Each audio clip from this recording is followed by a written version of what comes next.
Oi, gente, começando hoje o quarto episódio de Dr. Nordman Convida. E hoje nós temos uma convidada super especial. Foi difícil trazer ela aqui, mas conseguimos. Doutora Érica Coelho, direto do Rio de Janeiro, aproveitando que ela está de passagem aqui na nossa cidade, São Luís. Obrigado, querida, por estar aqui compartilhando tanto conhecimento com a gente. Nesse quarto episódio, antes da gente começar, a gente vai falar de síndrome de Down. A Érica, referência nacional aqui para falar sobre síndrome de Down com a gente. E antes da gente começar, queria que você se inscrevesse no canal, é importante para a gente estar mantendo os vídeos. Curte, compartilha, comenta, ativa as notificações. É isso. Então vamos lá.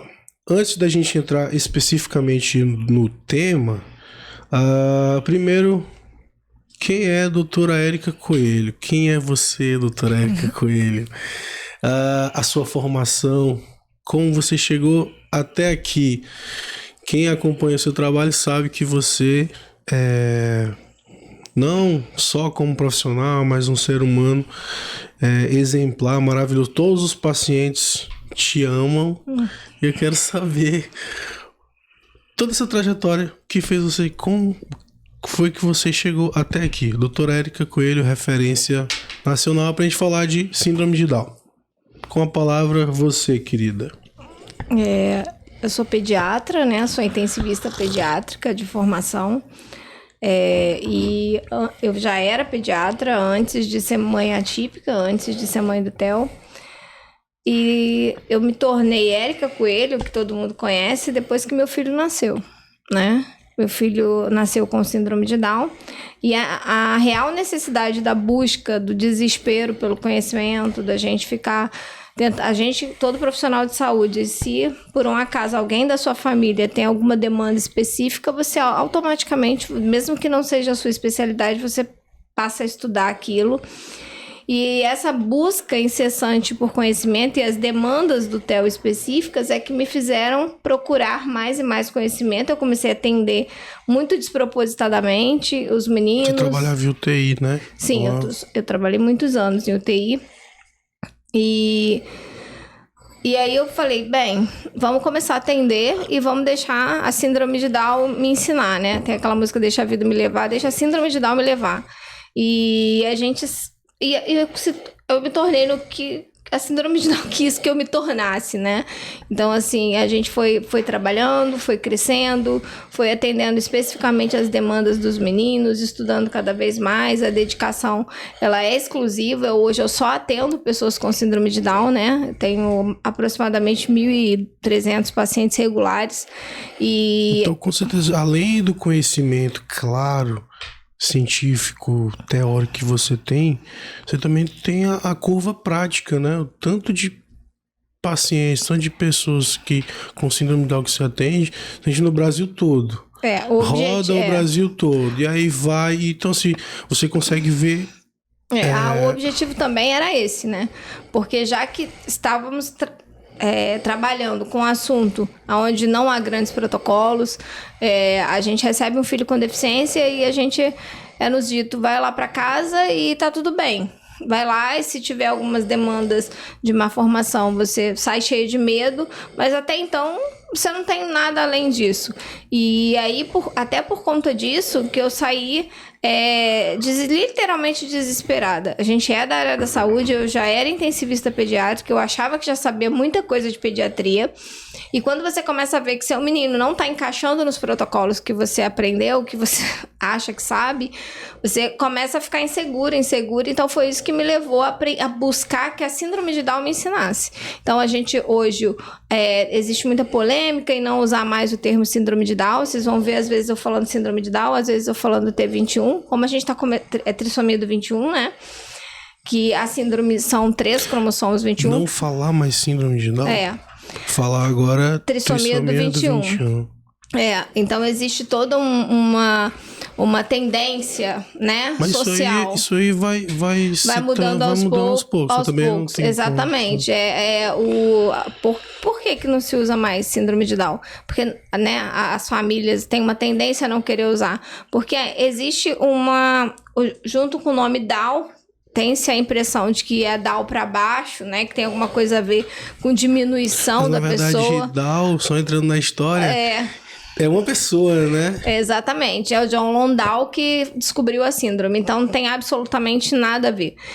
Mas, de qualquer forma, tem muito... Já é usado muito de forma pejorativa. Então, as famílias tendem a tirar o epônimo e tentar usar a trissomia do 21. Mas as duas formas ainda são aceitas. A gente ainda tem, todos os livros, documentos médicos, ainda usa síndrome de Down. Pegando esse gancho aí de Down ser uma pessoa... síndrome de Down. Uhum. Toda síndrome segue o nome de quem descobriu, né? Então, síndrome de Down. Então, vamos falar de síndrome de Down, trissomia do 21, mas síndrome de Down. O que é a síndrome de Down? Mas o pessoal entender, eles precisam primeiro saber o que é síndrome, né? Pra gente... Então, explica pro pessoal. A palavra síndrome, o conceito de síndrome é um conjunto de sinais e sintomas, né? Então, toda vez que você ouve síndrome, qualquer tipo de síndrome, não importa o que vem atrás, é um conjunto de sinais e sintomas. Que caracterizam uma determinada situação. Então, você tem outras síndromes que a gente usa essa terminologia na medicina. E é de Down porque foi o John Landau que descobriu. E, na realidade, é uma condição genética, a gente não usa mais a terminologia que é uma doença genética ou nem uma alteração genética, a gente diz que é uma condição genética causada pela presença de 3 cópias do cromossomo 21. Existem 3 tipos, né, de trissomia do 21. A trissomia livre, a translocação e o mosaico. A trissomia livre se caracteriza teoricamente por todo o indivíduo ter o cromossomo a mais. A translocação se caracteriza pelo indivíduo. Ele tem o cromossomo a mais, mas ele pode estar alocado em cima de outro cromossomo, em cima por exemplo, do cromossomo 14 ou do próprio 21 mesmo.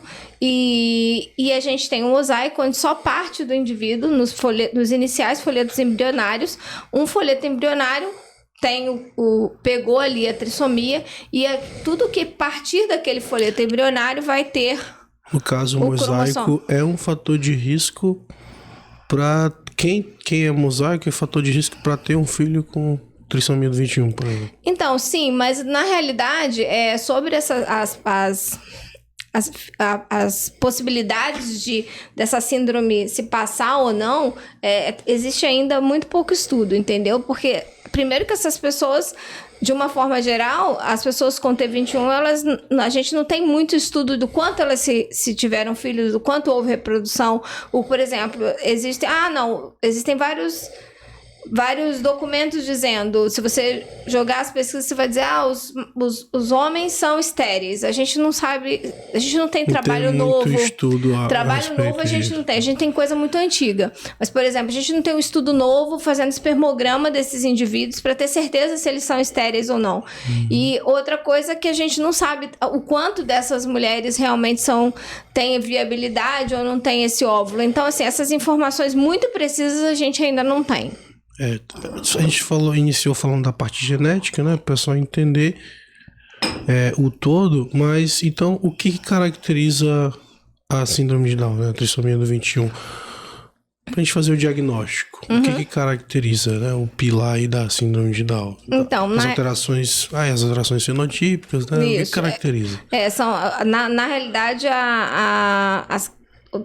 é possível fazer o diagnóstico ao nascimento, é possível clinicamente fazer o diagnóstico, mas dificilmente, tirando um geneticista muito experiente, nós, meros, humildes pediatras, normalmente a gente tem lá um sinal ou outro, mas o bebê, quando ele nasce, quando tá ali na sala de parto, normalmente o bebê tá muito inchado, muito edemaciado, isso vai dificultar um pouco. Talvez uma implantação baixa de orelha você consiga ver, você consegue ou não ver uma prega palmar única.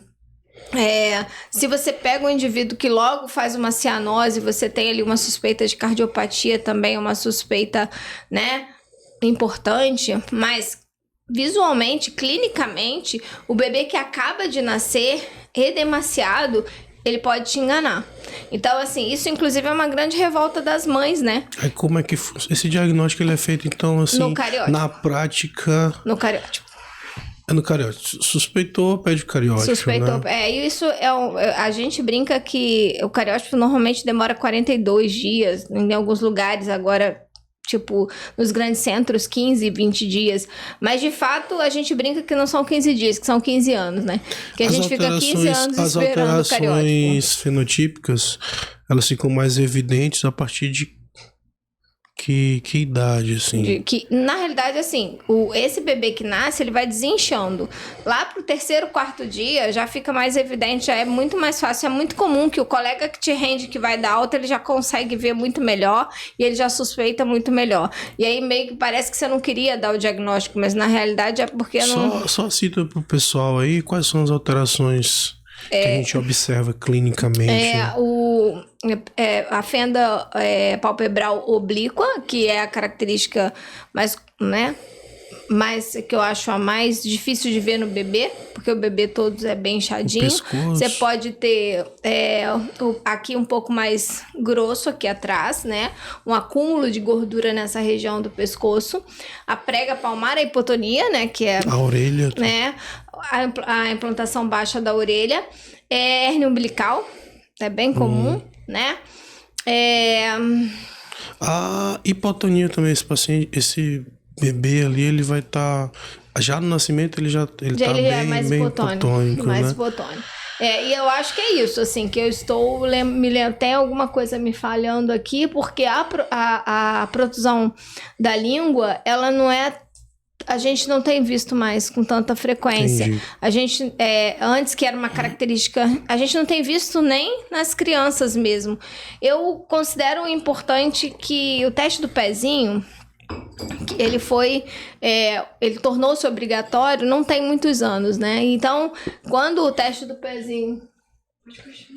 Quando o teste do pezinho foi realmente instaurado, eu acredito que ele tenha pegado muito esse hipotireoidismo congênito, muito cedo, e o hipotireoidismo também mantém a protusão de língua. Então eu acredito que isso foi um fator que houve um melhoramento dessa protusão de língua, que é uma característica das duas situações, entendeu? Sim. Tanto da síndrome de Down, da hipotonia, existe aí os livros falam, o alargamento da língua, a língua é de tamanho maior. Na realidade, a gente sabe que a língua ela não é tão grande assim, pode até acontecer da criança ter a macroglossia, mas de fato é só uma dificuldade é o palato mesmo que não faz um encaixe desse fechamento da língua, não é que ela é grande em tamanho, entendeu? Sim.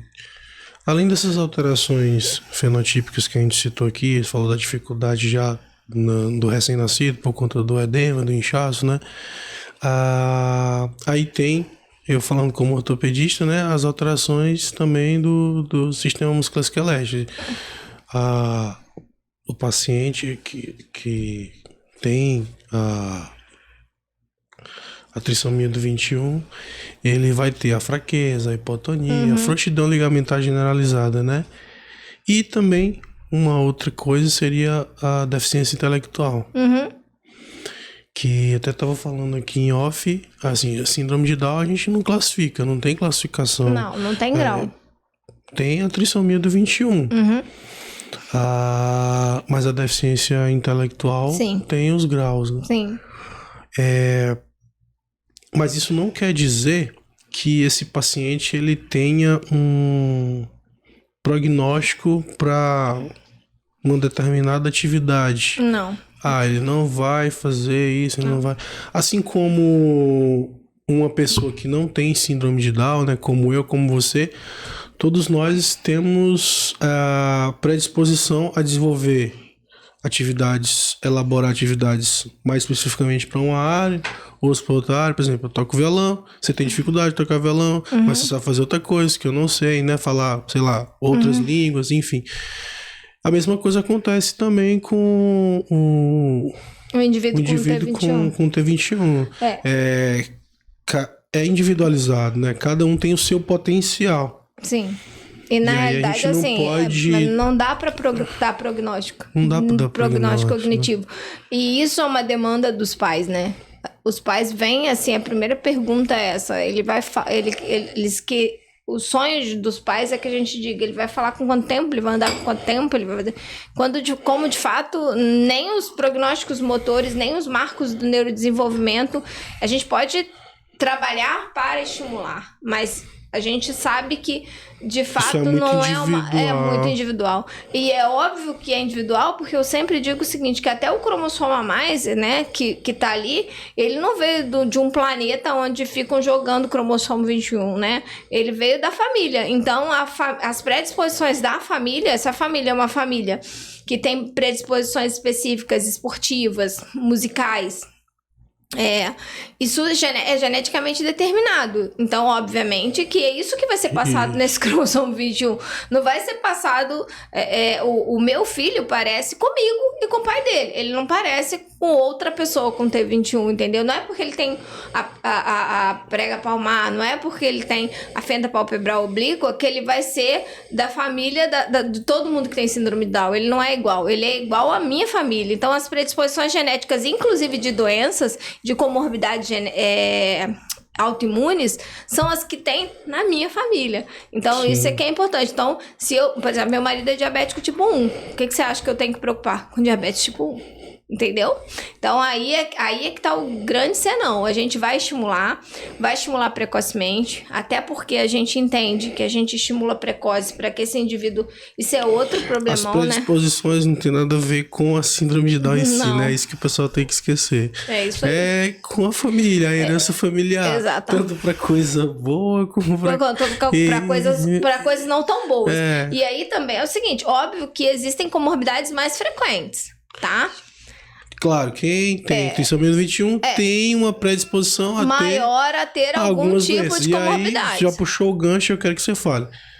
Da cabeça para baixo, quais são as patologias que o paciente que tem a trissomia 21 pode ter? Aí vai, problemas oculares. Alopecia areata.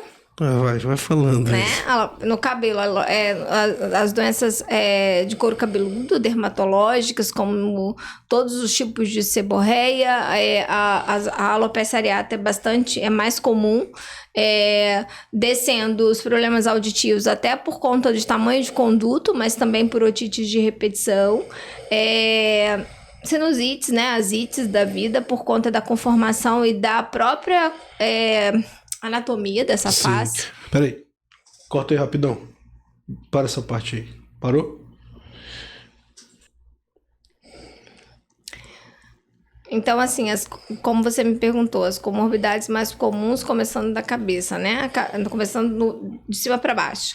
Então, assim, alopecia areata, que é uma doença autoimune bastante frequente, não, relativamente frequente, as otites, né, as infecções de ouvido, até por conta da conformação da face, da conformação do conduto, do tamanho desse conduto. É mais estreito, né? Sim, bem mais estreito. A própria anatomia da face, ela propicia que esse indivíduo tenha acúmulo de secreção, então ele é um indivíduo mais predisposto a ter infecções de face e, consequentemente, do ouvido. Na boca, periodontite. Desmorfismo de uma forma geral, até incongruência da arcada superior com a arcada inferior, palato ogival, porque o palato ele tende a ter um formato de ogiva, então é fundo, é afundado, isso atrapalha a colocação de língua no lugar, atrapalha o indivíduo até manter essa boca mais fechadinha, e isso inclusive causa, com o aumento, né, com o surgimento dos dentes, o apinhamento dentário, dentes cônicos, né? E pele seca de uma maneira geral. O pescoço, ele pode ou não ser um pouco mais atarracado. Nesse momento que o indivíduo vai crescendo, vai sumindo aquela gordurinha aqui do pescoço. Os membros superiores mais curtos, né? A prega palmar pode ou não ter, não é. Todas essas situações são comórbidas, não necessariamente tem que ter, porque senão a pessoa fala assim, às vezes é um. Falando de órgão, cardiopatia, 50%? Sim, 54% dos indivíduos vão ter uma cardiopatia. Eu ouso falar que é um pouco mais, mas que não são cardiopatias que repercutem. Então, assim, às vezes não tem uma cardiopatia real, mas tem ali um CIVzinho, uma coisinha que vai se resolver sozinho, mas que no fundo são poucos os que vêm com eco. Nada. Chegou aqui, faltou mais uma coisinha aqui, tireoide. É verdade, obrigada. Esqueci da tireoide. A tireoide, ela sofre influência. O hipo, na verdade, né? Tem alguns pacientes com hiper, mas são raros. De qualquer forma, a tireoide ela é influenciada de várias formas. Ela é influenciada, inclusive, pelo estresse oxidativo, né? Que tem bastante na síndrome de Down e acaba atrapalhando o funcionamento dela. Então, por isso que ela é tão... Como o estresse oxidativo é intrínseco à síndrome, ela acaba sendo muito negativamente influenciada por conta da T21. Não tem problema. Lembrete de dormir. Voltando aqui. A cardiopatia você já falou, já lembrou. A obesidade tá bem frequente. O fator de risco para obesidade é grande, principalmente após a adolescência. Agora, por que esses pacientes com trissomia do 21 têm uma tendência à obesidade? É por conta da alteração metabólica, do hipotireoidismo? Acho que é uma conjuntura de fatores, né? Tanto fatores externos, fatores ambientais, dificuldade de saciedade, alimentação inadequada, falta de exercício físico, hipotireoidismo e alterações hormonais. Dá pra gente juntar muito, não tem como eu te dizer qual é o fator de risco, porque normalmente nunca tá um fator de risco sozinho. E aí a obesidade por si só já é um fator de risco para outras... Sim, a apneia do sono, por exemplo, que já é outra situação que a gente tem muito. Então, assim, uma coisa leva a outra, que outra coisa leva um, e no final das contas todo mundo interfere no cognitivo. Todo mundo atrapalha o cognitivo do camarada. Então, o importante... Por isso que a gente trabalha nesse ambiente, porque de todos os fatores influenciáveis, talvez seja o mais controlável, né? Sim. O ambiente. Então... Acho que o grande ponto é o que a gente pode fazer nesse ambiente para ajudar esse indivíduo. E, além disso, são indivíduos, voltando na pergunta que você fez, que tem muitas intolerâncias alimentares. A parte gastrointestinal do indivíduo com T21, dificilmente uma mãe de uma criança com síndrome de Down, se você perguntar para ela qual é ali a sua principal queixa, é refluxo quando o neném nasce, intolerância à proteína do leite de vaca, refluxo. O refluxo piora a sinusite, que piora a infecção de VR, que piora o líquido do ouvido médio. Então, você vai entrando numa bola de neve e aquele indivíduo vai sobrevivendo ali naqueles primeiros anos de vida. A constipação, ela pode ser funcional mesmo por conta da hipotonia, mas na grande maioria das vezes, com mudanças da dieta, com uma nutricionista trabalhando de forma adequada, você melhora essa constipação, melhora mesmo. A resposta é incrível. A gente tem nutricionistas especialistas trabalhando com a gente. As meninas, quando elas entram... Você falou várias alterações aí, né? Várias predisposições, Sim. Várias alterações, ou seja, a pessoa com trissomia do 21, ela precisa de um acompanhamento multidisciplinar. Precisa. Né? Multidisciplinar. Precisa. E aí entra físio, sim. Psicopedagogo, fono. Né? Fono. Na fono, por exemplo, a amamentação é importante para todo mundo. E existe um mito, né, de que não é possível amamentar uma criança, que é muito difícil. Na verdade, a amamentação, pensando na trissomia do 21, ela é importantíssima justamente porque vai estimular a musculatura da face, né? Que aí já prepara, é uma pré-preparação para fala. Eu não posso mentir para você que é difícil em alguns casos. Se você considerar que 54% desses indivíduos teriam uma cardiopatia, então seriam indivíduos que teriam talvez menos força de sugar, mais sonolentos, mais dificuldade de ganhar peso. Então, assim, tem toda uma conjuntura aí para atrapalhar essa mãe amamentar, entendeu? Então, para ela, a mãe que conseguiu... Mas é bom chamar atenção para isso, a mãe, né? que amamentou e que conseguiu amamentar, toda vez eu pego e olho dentro do olho da mãe e falo... você tá de parabéns. Não, isso vai ter relevância lá na frente. Eu sei o que você passou, eu sei o que você porque assim, existe um percentual desses indivíduos que vão para UTI. UTI, né? Tem uma tendência à imunidade baixa também? Sim, na realidade, uma tendência não, é uma realidade mesmo. Existe um gene que regula a imunidade, que ele, quando é expresso, ele desregula a imunidade totalmente, com leucopenia, com alteração de linfócito B, com alteração de CD4 e CD8, você tem realmente alteração imunológica, baixa resposta a determinadas vacinas. Então, são todas essas condutas, além de você ter muita alteração imunológica secundária à alteração nutricional, porque ele tem problema gastrointestinal. Como você falou aí de predisposição a várias doenças inflamatórias, já tem a imunidade já baixa, né? Então, vacina é importantíssimo. É importantíssimo. Então, assim, se você... E, na realidade, muito mais importante do que vacinar é você tentar vacinar e tentar otimizar essa resposta vacinal, sabe? Porque, como são indivíduos que quase sempre estão com viroses, com não sei o quê, procurar vacinar esse menino no momento que ele está apto a responder essa vacina também é importante. Então, assim... fora que a gente precisa, algumas vacinas, por exemplo, a pneumo 23, ela é liberada pelo Ministério da Saúde para povos indígenas e para as pessoas com síndrome de Down. Poucas pessoas sabem disso, que isso é direito da pessoa com T21, direito, não... E aí você vai no posto de saúde, o povo quer laudo. Não, já tá liberado. Já tá liberado. Não é pra ter um laudo. Mas tá, eu faço o laudo. Aí faz o laudo, aí eu vou ver se eu vai poder. Não, gente, esse é o que esse já é o direito. Não é acima de 2 anos, as pessoas com síndrome de Down têm direito a receber uma vacina extra de pneumonia. Mas por quê? Será que é porque o Ministério da Saúde estava com muita vacina lá e ele resolveu... Não, é porque realmente a resposta ao pneumococo é péssima. E até hoje a principal causa de óbito na síndrome de Down ainda é a pneumonia. É mesmo? Entendeu? Então a gente às vezes fica pensando, não, deve ser uma cardiopatia complexa, na minha né? cabeça era uma cardiopatia. É a pneumonia ainda, entendeu? Até hoje, com todos os antibióticos, com todos... É a pneumonia. Então, assim, a gente tem que, pelo menos o Streptococcus pneumoniae, pelo menos o pneumococo, a gente tem que tentar manter a resposta. Mesmo fazendo a pneumo 23, existe uma chance ainda desse indivíduo não responder. Aí você consegue entender que, assim, tem muitos caminhos que você pode ajudar, que você pode influenciar e que você pode intervir, principalmente nesses primeiros 3 anos de vida. Nos primeiros 3 anos de vida, Ítalo, equivale aos 2 primeiros anos de vida de uma criança sem síndrome de Down, uma criança típica.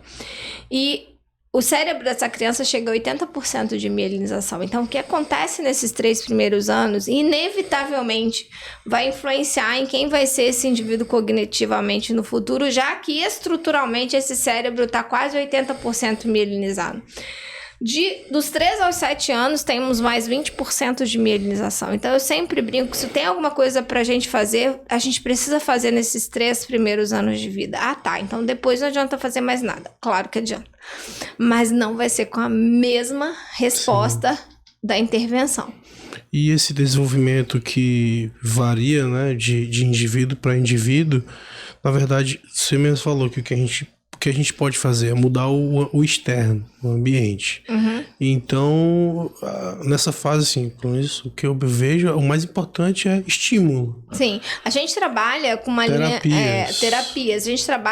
A gente entende que a gente usando a nutrição a nosso favor, né? E isso funciona para qualquer um. Isso funciona para quem tem T21, para quem não tem, né? Não importa. Se você... Tem um estudo muito conhecido, antigo pra caramba, que tinham famílias de obesos e as famílias eram gerações de obesos. E aí chegou um momento que eles tinham filhos e os filhos eram obesos. E assim aquilo foi se passando de geração para geração. O gene da obesidade estava expresso naquela família. Então, chegou um momento que foi feito um estudo onde desde pequeno esses bebês eles eram treinados desde muito cedo e eles receberam dieta hipocalórica, e eles não desenvolveram obesidade, mas eles fizeram desde muito cedo, eles foram cuidados e eram exercitados desde muito cedo. E os filhos desses bebês nasceram sem obesidade. O gene foi o quê? Foi silenciado. Então, é possível você silenciar genes, né? É possível você metilar esse indivíduo adequadamente. Então, e a gente metila não é só com o ambiente, é também com o que a gente faz na nutrição, usando os suplementos adequados. Então, é isso que a gente trabalha. A gente tenta organizar o máximo possível esse ciclo da metilação, tentando otimizar o silenciamento genético, já que a gente tem tantos genes sobrando, são 225 genes.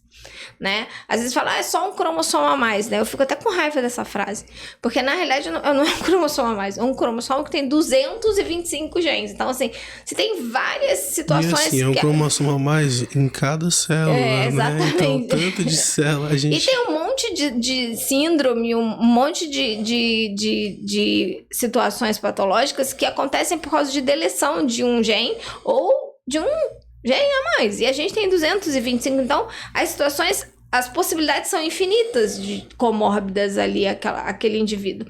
A gente precisa melhorar a metilação desse indivíduo, a gente precisa estimular esse indivíduo a conseguir fazer o silenciamento genético. Cada vez mais a medicina funcional está sendo mais respeitada, está sendo mais, graças a Deus, tem saindo mais publicação, está melhorando, né?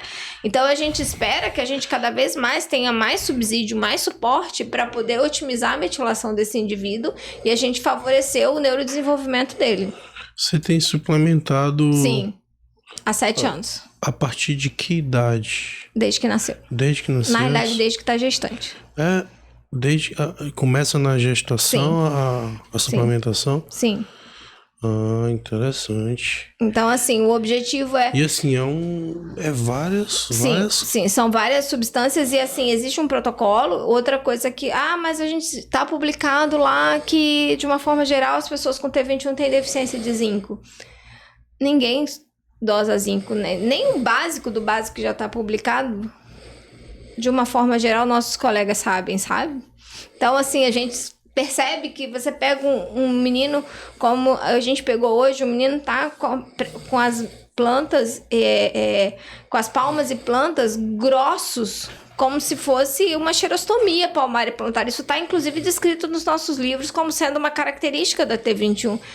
Na realidade, aquilo é só deficiência de zinco e vitamina A, entendeu? Quando a gente coloca no lugar... simplesmente a pele do indivíduo melhora. Então, na realidade, será que realmente são situações comórbidas ou será que é deficiência nutricional? Então, esse é o ponto que a gente... Será que aquele menino que tem aquela barriga enorme, realmente ele é assim mesmo porque ele tem T21?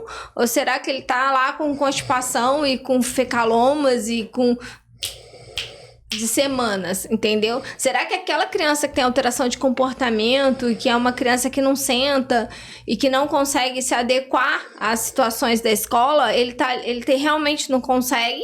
Ou será que ele tá com refluxo? Será que ele tá com fezes impactadas ali naquela barriga sentindo cólicas e cólicas? Então, assim, esse é o ponto que a gente precisa levar em consideração se a gente está cuidando desse menino direito mesmo, para oportunizar que ele aprenda, para oportunizar que ele renda na terapia, para oportunizar que ele seja bem diagnosticado quando realmente precisa. E não é tudo colocar na conta da síndrome, entendeu? Entendi. Então, por trás da terapia, do estímulo, também tem que ter esse apoio e suporte nutricional, né?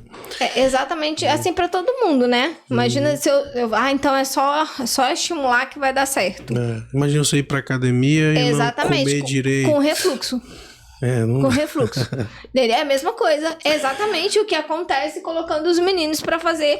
E o menino tá fazendo físio, ele dá uma vomitada, vira de cabeça na bola, dá outra vomitada e tá tudo certo. Só que na realidade ele não vai render. Ele não tá se sentindo bem.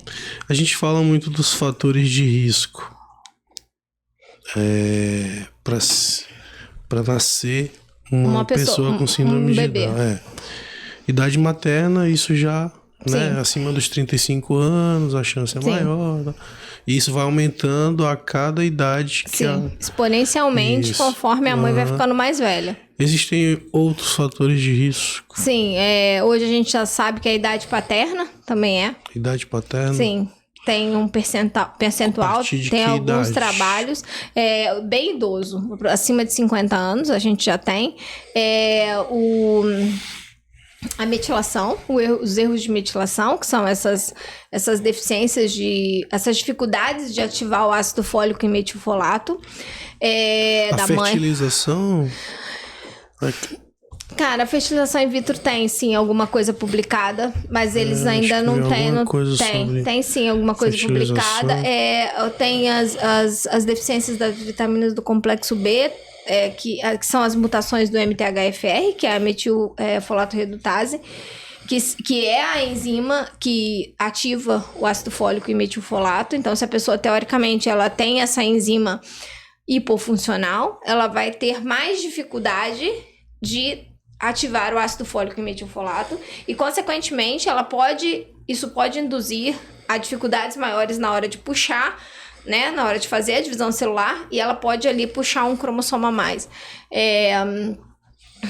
E tem umas outras coisas que são bem poucos, que estão sendo obesidade materna, por exemplo, algumas coisas relacionadas a estilo de vida, mas estilo de vida não vale. Estilo de vida é cigarro, pra tudo, essas coisas, né? aí é pra tudo, aí não vale, né? Diagnóstico, a gente falou do diagnóstico ali clínico, né? Precisa do cariótipo, sempre pede cariótipo, né? Sim. Mas e o diagnóstico na gestação? Então, o diagnóstico na gestação, na verdade, isso é inclusive uma grande revolta das mães, né? Porque elas já chegam falando, eu fiz todos os exames e ninguém viu nada, né? Mas, de fato, assim, a gente vai ver a alteração... A gente não, o ultrassonografista vai ver a alteração da TN, mas ele tem que estar exatamente na semana certinha. Tu fala translucência nucal, né? A translucência nucal. Ele pode ou não... Mas isso é um diagnóstico preciso? Não, é exame de rastreio. É subjetivo. É rastreio. E aí tem as semanas certinhas. Se você... Exceto quando você fertilizou, dificilmente a pessoa sabe certinho qual semana ela tá. E aí tem uma nota que ele dá, né? E eu até não sou muito familiarizada. Mas tem outros exames também, né? Tem exame pra gente ver o DNA. Sim, mas aí, por exemplo, o próprio NIPT, a punção, né, no caso de uma suspeita, normalmente as famílias acabam passando da semana de fazer o NIPT, ou a punção acaba que ninguém quer fazer porque é invasivo, porque pode infectar, porque tem risco também pro você feto. Vai fazer tudo isso. E não vai mudar nada, né? Não vai mudar nada, né? Então, assim, mas muitas famílias fazem, mesmo assim, as famílias querem saber, entendeu? E quando o diagnóstico é intraútero, ou pelo menos quando o risco, né, foi fechando lá os rastreios e tá muito, vamos supor, apareceu uma cardiopatia, apareceu uma possível cardiopatia, apareceu uma dupla bolha, por exemplo, que é um risco alto para T21, apareceu uma TN alterada, aí você vai juntando e vai dando lá os percentis para ter ou não uma síndrome, ou T21, e aí vamos supor ou não, que a pessoa fez lá o exame genético, quando ela sabe antes, isso oportuniza que ela consiga suplementar, né, antes. Então, assim, eu considero legal saber antes. Eu gostaria de ter aí sabido antes. Quando essa gestante te procura, tu já começa uma suplementação. Sim, normalmente a gente faz só o primeiro acolhimento e a gente passa para a equipe, para as meninas fazerem todo o trabalho na nutrição, para ela mudar essa alimentação, porque nem todas as pessoas vêm com o coração aberto, né? Querendo tirar o açúcar, essas coisas, né? Nem todas as pessoas vêm assim, com tanta felicidade, mas aí as meninas, isso aí já não é meu serviço, aí as meninas que fazem lá o serviço e conseguem os milagres dela pelo bem do menino que tá na barriga da mãe. E, Érica, a gente tá falando aqui do estímulo, das terapias, né? Que tem que fazer as terapias quanto mais cedo, quanto mais... Porque assim, a pessoa com trissomia do 21 vai ter o atraso motor. Sim. Esperado. Vai demorar para andar. Sim. Vai demorar para sentar, para sustentar o pescoço, enfim. E isso varia de indivíduo para indivíduo, porque assim, quanto mais estímulo, mais você ajuda no desenvolvimento desse... ainda a gente vê colega que não lauda, dizendo que não tem atraso ainda no bebê e que aí não precisa ainda mandar para terapia. Quando a gente estimula para que a estimulação é precoce, é para que o indivíduo chegue mais próximo possível ao marco do desenvolvimento. Chega mais próximo do marco. Então agora você vai estimular antes. Agora uma pergunta interessante. O estímulo é essencial, é importante, com certeza, pra gente tentar aí chegar o mais rápido possível nesse marco de desenvolvimento. A gente fala das terapias, né? Tem várias clínicas especialistas só, que trabalham só com isso. Quanto mais terapia, melhor. Quanto mais terapia, melhor. Não é assim que funciona. Tudo em excesso, até a água faz mal, né? E isso a gente vem batendo muito na tecla, porque o excesso de terapia faz mal? Faz. O que pode acontecer com o excesso de terapia? A criança entrar em pane mesmo. Isso já aconteceu, inclusive... É tipo você pegar uma criança e colocar ela pra fazer curso de inglês, de espanhol, de francês. Isso acontece. Estudar, daí ela... São vários que eu já falei, parou... 10 dias sem fazer nada. Mas assim, tem um limite pré-estabelecido? Não, é o limite da... Esse tanto de terapia é suficiente. Mas assim, né? tem um limite do bom senso, né? Um limite do bom senso. Assim, chega ao ponto... E isso é muito comum, porque a insegurança é muito grande. Que da também gente ir pra terapia cansado, fadigado. Não, e é uma coisa assim... sobre-humana, a ponto de você ver, por exemplo, aumento de TGO, que acontece, por exemplo, quando o cara faz um esportista faz uma corrida muito longa, ele aumenta a TGO. Lesão muscular, né? CPK. Sim, você vê aumento mesmo. Você pega um indivíduo hipotônico que não tem condição mesmo, que ele ainda tá nutricionalmente, ou bebê que não tá ganhando peso de jeito nenhum, eu vou analisar a situação. Mas é porque ele ainda não tá sentando, então a gente tá fazendo 5 vezes de fisioterapia por semana. É como se... Não, e é isso que acontece mesmo. E você sabe que não é assim que funciona. Sim. Não é assim, pra nada. Então, assim, a gente... Até um esportista de alta performance, ele tem que ter o tempo de descanso, do repouso. Então, assim... o nenê, o bebê, ele tem que ter tempo de não fazer... de fazer nada. Ele precisa disso. Isso é muito, muito importante. É uma insegurança das mães. A gente fica com a sensação de que se a gente não fizer, a gente tá perdendo alguma coisa, que a gente tá deixando de fazer alguma coisa. E achar esse ponto de equilíbrio não é fácil. E eu te falo agora, eu tô te falando como mãe, não é fácil. Recentemente, mas a gente tá vendo que tá evoluindo, né? Exatamente. Tá indo bem. Mantém time que tá ganhando, se mexe. Recentemente eu tirei da ecoterapia e eu chorei no dia que eu fiquei arrasada, mas não tinha mais condição, entendeu? A ecoterapia, ele tava dormindo todos os dias na escola, que ele ia na ecoterapia, ele dormia a tarde inteira. Então eu falei, gente, ou eu tenho que escolher se ele vai na escola esse dia da semana, ou se ele vai na ecoterapia, embora a ecoterapia fosse a terapia que ele mais gostasse, mas ela é a mais longe, é a mais complicada, é a que me trazia maior demanda de cansaço pra ele. Então eu falei, então é ela que vai ser glosada. E assim, é outro menino depois que a gente tirou. Embora a ecoterapia fosse super legal, mas no momento ali, ela não tava me ajudando, ela tava me atrapalhando, entendeu? O repouso renova, né? Exatamente, pra tudo, né, filho? Não é só pra terapia, é pra tudo.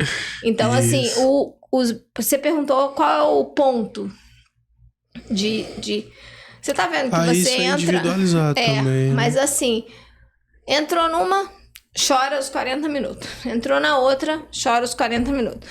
A criança fica arredia, a criança não quer ser mexida, ela não quer ser tocada, ela não quer nada. Nada ela rende, nada ela quer. Óbvio. Outra coisa que me doía muito, sempre eu fico incomodada, é de você acordar, a criança, bebezinho tá dormindo, tá no soninho dele. Não, tem que acordar o bebê porque tá na hora da terapia. Entendeu? Isso acontece muito. Então, assim, tudo isso precisa ser visto de uma forma muito equilibrada, com muito bom senso, porque esse indivíduo ele vai fazer terapia o resto da vida. A terapia é na infância, é na adolescência... É pro resto da vida. É pro resto da vida? As terapias é pro resto? Sim, só que em cada fosse momento... mais na fase em cada momento... de desenvolvimento ali. Em cada momento você vai ter uma demanda, né? Você vai ter uma demanda talvez de fono num momento, talvez você vai ter uma demanda depois de uma terapia ocupacional por algum motivo, talvez você tenha que voltar para físio por alguma situação ortopédica, por exemplo, Sim. Entendeu? Então, assim, depende... Inclusive, tem várias alterações ortopédicas, Exatamente. Né? Então, assim, depois a gente vai as demandas, elas são individuais, mas dizer para você que ele vai ficar zerado de terapia em algum momento... é pouco provável. Às vezes a mãe é que cansa, né? Sim. A mãe é que cansa. Agora, Érica, tem uma coisa interessante aqui. Eu não sabia disso, da relação de autismo com síndrome de Down. Isso, existe uma associação mesmo. Quem tem trissomia 21 tem uma predisposição a ter autismo? Sim, existe uma predisposição aumentada em relação à população em geral de ter autismo associado a T21. Isso é explicado, recentemente eu dei uma aula num congresso sobre isso, eu fiz uma revisão de literatura. Pela literatura, eles dizem que é 16% a incidência média de T21 com autismo associado, mas a gente sabe, na minha prática eu vejo 30%. Quando eu vi, eu achei até assim, porque assim, a maioria dos pacientes com trissomia do 21, que eu me lembro, os que eu atendi, todos tinham essa interação social, né, tudo que é o ponto-chave pro diagnóstico do autismo. Discrepa do que a gente conhece, né? Distorce aí. Uhum. Mas de fato a gente tem sim. A gente tem sim. Isso é explicado primeiro, inclusive por genes que são candidatos a serem causadores do autismo, que estão no cromossomo 21, e como estão triplicados. Sim. Então acaba que a tendência é aumentada. O diagnóstico é um pouco difícil, às vezes, porque as próprias ferramentas e os questionários, eles não levam em consideração. A gente tem alguns já questionários bem validados, eu acho que é o ADOS-2, mas fechar esse diagnóstico não é muito fácil, não. A gente não tem muito desespero para fechar esse diagnóstico, como numa criança atípica. Por quê? Porque, teoricamente, o nosso menino, ele já está fazendo terapia, ele já está sendo... e eu entendo, na minha humilde opinião, se você tem uma demanda como terapeuta, você tem que fazer intervenção. Você não precisa de um laudo, né? Sim. Existe uma demanda, então direciona a intervenção para aquele lado e faça o que seu paciente está precisando. Mas na prática não é assim que acontece. Na prática, o indivíduo só vai ser direcionado para terapia, para intervenção mais direcionada, quando ele tiver um laudo com F84. E o próprio plano de saúde, ele só vai abrir mais terapias, abrir mais horas, só se tiver o bendito do F84, que é o CID de TEA. Entendi. Interessante. Aqui para falar um pouco de adolescência, de adulto, tem algumas perguntas aqui. Deixa eu pegar umas perguntas que mandaram. Deixa eu ver se tem alguma coisa que... Acho que tem muita coisa que a gente falou. Diagnóstico, de risco, são as condições mais comuns, relação à idade materna, síndrome do desenvolvimento cognitivo das crianças afetadas, tratamento de questão de saúde cardíaca, desafios como a saúde mental. E você não vai falar das comorbidades ortopédicas? Vamos falar já. Não, é porque tem a pergunta do pessoal que mandou aqui também. Eu tô vendo que a gente já falou muita coisa.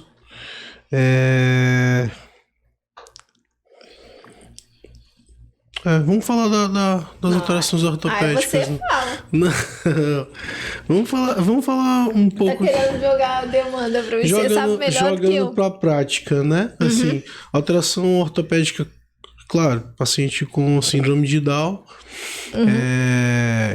por conta da frouxidão ligamentar, da hipotonia, tem predisposição a ter várias alterações ortopédicas. Citando de cima para baixo. Instabilidade atlantoaxial, essa, na verdade, é que a gente tem que ficar mais atento, né? Porque isso tem um risco maior. 6% de incidência em média. Isso. E aí você desce. Escoliose, escorregamento de vértebra, escorregamento da cabeça do fêmur, né? Instabilidade do quadril. Estabilidade do quadril, luxação, subluxação do quadril, aí vai descendo, estabilidade da patela, estabilidade patelo-femoral, geno-valgo, né, o desalinhamento do joelho para dentro. Mais alteração nos pés são as mais frequentes, assim, pelo menos que eu vejo na prática. 99,99% tem desabamento do arco medial do pé. Desabamento do arco medial, o pé que não tem cava.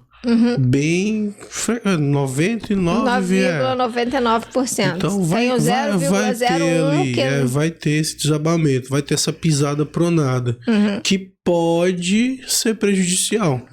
Nem sempre vai ser, né? Pode ser prejudicial, porque como ele pisa mais com a parte interna, aí o peso do corpo vai mais para a parte interna, ele pode sentir dor naquela região, na face interna, criar calosidade, ficar mais grossinho. Essa pisada pode prejudicar a marcha ou até a corrida, né? A limitação, a dificuldade para correr. E aí, assim... Na minha prática eu vejo muito o joelho o X-leg, né? Que fica automaticamente o cara pisa essa pisada já joga o joelho pra também. dentro. E faz ficar batendo o joelho com o joelho. Outra coisa que eu vejo muito não é nem apesar do pé tá desabado, o que a gente vê muito é o pé, o hálux abre, né? Pra poder, às vezes, pra tentar compensar. Pra compensar, né? E aí você chega uma situação de que o indivíduo já não tem mais sapato que cabe, porque o pé vai alargando. Isso é péssimo socialmente pra ele. Mas pensando no tratamento, o raciocínio é o mesmo para quem tem e para quem não tem síndrome de Down. A gente vai tratar os sintomáticos, né? Inicialmente, tratamento palmilha, elevação do ar. Pode até usar os calçados ortopédicos, né? As sandalinhas. E existe tratamento cirúrgico também. Tem tratamento cirúrgico hoje bem efetivo. E como o pé plano, na síndrome de Down, um pé plano que a gente chama de flexível, tem uma boa mobilidade, não é rígido. Tem um procedimento que a gente faz hoje chamado artrorese, que é minimamente invasivo e a gente consegue alinhar essa pisada. Mas aí, claro, né, cada caso individualizado precisa avaliar o grau de pronação, enfim. Eu acho que tem um fator de pioramento que é a obesidade, né? Quando tá acima do peso, o pé desaba sem medo, e aí fica realmente impossível. Eu acho que a hipotonia isolada, se o indivíduo é magro, nem sempre é tão desabado, mas se for gordo aí, realmente, se for obeso, não tem o que fazer, vai desabar muito e ele inevitavelmente vai sobrecarregar o joelho, inevitavelmente na adolescência ele vai sobrecarregar o quadril. Isso tem uma tendência a ter desgaste do joelho, desgaste do quadril, artrose, dor. E aí ele vai cada vez mais ficar com essa junta dolorosa. Mas vai ser mais difícil colocar esse indivíduo para fazer exercício, porque ele tende a querer ficar mais quietinho, ficar mais parado. Ou seja, de novo, o ciclo vicioso recomeça. E falando de exercício de esporte, paciente com síndrome de Down, trissomia do 21, pode praticar qualquer esporte? Pode. Tem alguma restrição? Não, se ele não tiver estabilidade, né? A gente tem que observar se ele tem estabilidade na cervical, né? Mas se ele não tiver estabilidade atlantoaxial, e eu brinco que o meu papel como mãe, e o papel de todas as mães é oportunizar, né? Eu sempre falo isso. Qual que é o seu papel? O seu papel é oportunizar. Sempre eles me perguntam, né? O que eu vou esperar, né, da vida? Eu nem gosto de responder essas perguntas, porque eu entendo que quem sou eu para definir como vai ser o futuro de uma... Quem é qualquer pessoa para definir qualquer futuro? E aí eu sempre digo o seguinte, que meu papel é oportunizar. Oportunizar e torcer. Então, é aquela mãe que o filho dela tá chutando a bola pro lado de cá e ela tá gritando gol, que o gol é pro lado de cá. Então, eu oportunizo e torço. Se aquele indivíduo vai dar conta ou não, aí já estamos em outro momento. Isso pode acontecer no indivíduo com deficiência ou no indivíduo sem deficiência. Então, ou você vai oportunizar, você acha que seu filho quer oportunizar ele jogar futebol e ele não tem nenhum problema com isso, coloca ele pra jogar futebol. Quer colocar ele pra fazer equitação? Coloca ele pra fazer equitação. Quer colocar ele pra nadar? Coloca ele pra nadar. Se ele vai dar conta... mas vai lá, coloca, vamos tentar. Né? A gente avalia, né? Vamos ver, quem sabe? Quem sabe? Você não pode ser capacitista e achar que o cara não vai dar conta, porque ele pode dar e ele muito provavelmente vai dar. E ele vai, certamente, não é uma questão de orgulho ou de não orgulho. Muito provavelmente, se ele tiver as adaptações adequadas, se ele tiver uma equipe engajada, se ele tiver um professor interessado nele, muito provavelmente ele vai desenrolar e vai fazer, se desenvolver dentro daquilo que está sendo proposto a ele, desde que as ferramentas adequadas sejam dadas a ele. E que ele não tem nenhuma alteração estrutural que esteja atrapalhando, que a gente possa ajudar, né? Exatamente. Aí tem o que você falou, as contraindicações, né? Da ecoterapia, por exemplo, se o indivíduo ou de esportes de alto impacto, do pula-pulo... Mergulho, esporte que tem... Se tiver instabilidade. E se tiver instabilidade, né? Se for sintomático também, tiver sinais de mielopatia e tal, enfim. Mas assim... Aí... Se meu filho tiver instabilidade mesmo sem sintoma, eu nunca tenho coragem de colocar ele. Não, sim. Não, né? A contraindicação para ele não fazer atividade é justamente isso. Ele ter instabilidade naquele grau ali. Entre 5 e 10. Porque acima de 10 ou com sintomas, aí já tem que avaliar a cirurgia, né? Então, a cirurgia. Eu acho que é isso. Essa tua fala final foi excelente aí pra gente finalizar. Eu acho que a gente conseguiu falar. Acho que foi bom. Eu tô satisfeito. Tô satisfeito. Vamos finalizar então. Depois a gente faz Nutrição Medo 21 parte 2 pra falar de mais, que tem muita coisa pra falar. Esposa? A gente não acabou ainda aqui não, tá? Falei com ele assim, e quais horas vai canal, me convidar. E Érica, eu sou fã dos teus óculos, cara. Toda semana. Tem quantos óculos, hein? Então, é que meus meninos, né, meus pacientes, eles coloco os meus óculos pra voar, às vezes. São muito estilosos, cara. E aí eu sempre tô precisando de renovar. Não é porque eu amo tanto óculos novos, é porque eu tomo umas voadoras, entendeu? Aí eles voam, literalmente. E quando não são eles, é o meu menino. Gente, a Érica é carioca. Não sei se a gente falou no início, Não, né? não sou carioca, sou fluminense. Carioca da Gema, carioca da Clara. Mas pode ser carioca, pode falar. Cidade maravilhosa, sou apaixonado por essa cidade. Esse ano eu tô lá de novo, a gente tá lá de novo, né? Mas é isso, já tá tarde, amanhã ela já tá nativa de novo. Vamos finalizar aqui. Obrigado, meu amor, por estar aqui participando. Eu sei que é correria, mas muito obrigado que você ter vindo. Obrigado você pelo convite. Bebeu o café todo? Não, quase. É porque eu tenho que dormir.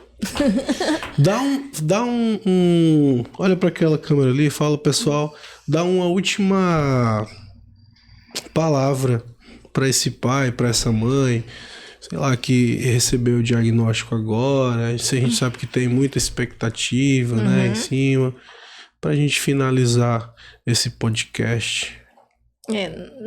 A minha palavra final é para você, pai, mãe, que acabou de, ou que está na suspeita, ou que acabou de receber esse diagnóstico, é que de verdade, o que você está sentindo é só medo do desconhecido.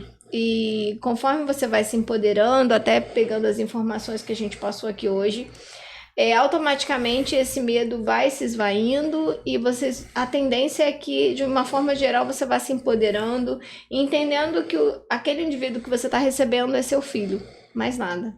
E a partir daí, todas as dificuldades, o medo, ele vai se dissipar e você vai se empoderar e vai dobrar as manguinhas e começar a fazer o que tem que ser feito, mesmo porque você não tem outra opção, né? A gente tem que cuidar do nosso filho, seja ele quem for. Então, fiquem tranquilos que tudo se acalma. É uma tempestade inicial, dá medo mesmo, é comum, tá? Se te assusta bastante, mas se empoderando, pegando as informações certas e tendo suporte necessário, procure associação de pais da sua região, da sua cidade. É muito importante que a gente veja outras crianças maiores. Isso dá um conforto pra gente absurdo. Tem sim na sua região. Tem, é só vocês procurarem que tem. Entra no próprio Google que vocês vão achar. né, associações que fazem esse acolhimento a essa família. Isso é muito, muito importante, que a gente veja crianças maiores ao vivo, crianças pertinho de você.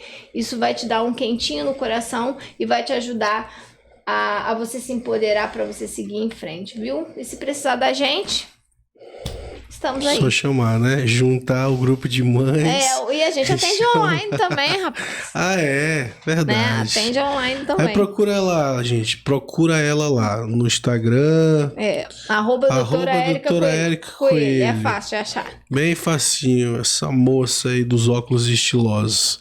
Então, gente, finalizando esse 4º episódio, Dr. Nordman convida com essa maravilhosa aqui.